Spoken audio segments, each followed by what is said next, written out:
Mā te kaitono rangatahi rawa o te ropu kākāriki e hiki te mānuka I te tūru o te tai hauāru I tēnei tau pōti.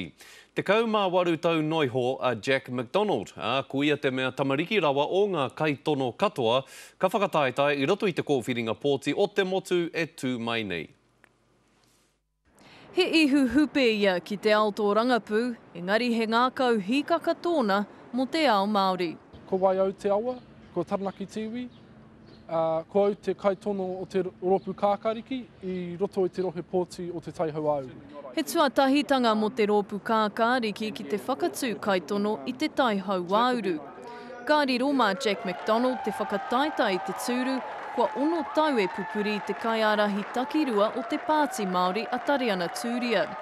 He mōhio tonu no tēnei kaitono hou, he maunga teitei kei te paratū mai, koinā kei te hāngai tōna titiro ki ngā whāinga o te pāti. I really want to get that message across the whānau that there are actually other options in terms of the party vote. E toru kē ngā kaupapa matua ka noho hei waka kawe mo te rōpu kākāriki I tēnei tau pōti. Ko te tia ki te maiti, te whakapaipai awa, me tā rātou kaupapa o hanga hou, I whakare waina I te rānei. This is about us transitioning our economy to a much more sustainable footing. He rua me te haurua piriona tāra te wāriu o te kaupapa tūranga mahi e kōrero tiake. He ai ki ngā kākāriki ki te korea Aotearoa e ahu katoa ki ngā momo pūngao hou, ka mate no atu te ohanga, me ngā whakatipuranga kei te heke. It's going to have a really positive effect on Māori and te tai hauāru. For example, the construction industry.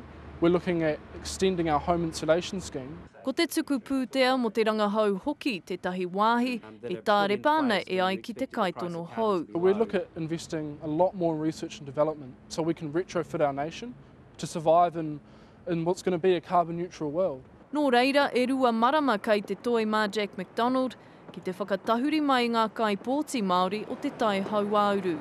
Jasmine Pearson, Te Karere.